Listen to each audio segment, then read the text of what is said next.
যার জিনিস হারায় তার ঈমান হারায়।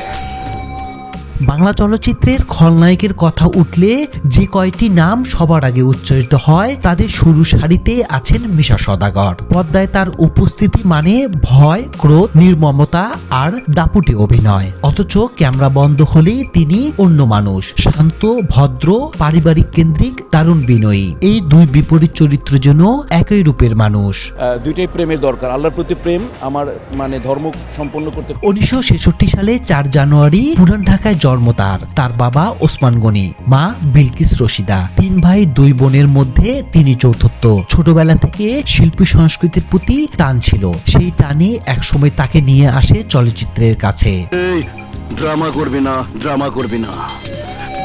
1986 সালে এফডিসিতে নতুন মুখের সন্ধানে নির্বাচিত হন তিনি। এরপর 4 বছর অপেক্ষা। 1990 সালে ছোটকু আহমেদ পরিচালিত চেতনা ছবিতে নায়ক হিসেবে আত্মপ্রকাশ। তারপর আসে অমর সঙ্গী। তবু কাঙ্ক্ষিত সফলতা মিলল না। সেই ব্যর্থতা থেকে শুরু হলো নতুন গল্প, খলনায়ক মিশা সওদাগরের জন্ম।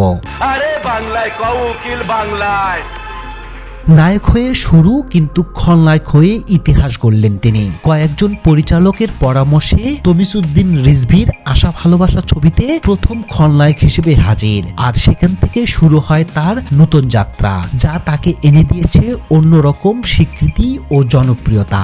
একমাত্র বাংলা ছাড়া অন্য কোনো ভাষা আমি বুঝি না।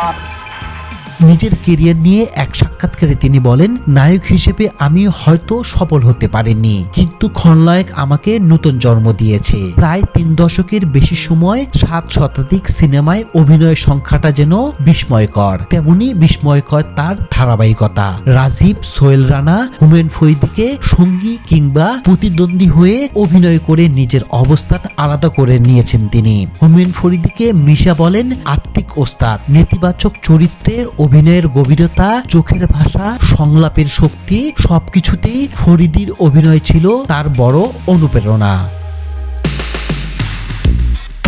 পর্দায় যত নির্মম খলনায়ক হোক, বাস্তবে তিনি বড় প্রেমিক স্বামী। প্রায় 10 বছর প্রেমের পর 1993 সালে বিয়ে করেন মিশা সওদাগর ও মিতা।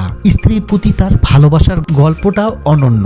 একটা সাক্ষাৎকারে বলেছিলেন, আমি চাইনি আমার স্ত্রী রান্নাঘরে কষ্ট করুক, বলেছিলাম তুমি পড়াশোনায় মন দাও, কেরিয়ার গড়ো, বাচ্চাদের মানুষ করো। শুধু তাই নয়, স্ত্রীর নাম মিতা থেকে মি আর নিজের নাম শহীদ থেকে শাহ, এই 2 মিলিয়ে তিনি নিজের নাম রাখেন মিশা। দাদার নাম থেকে যোগ করেন সওদাগর উপাধি।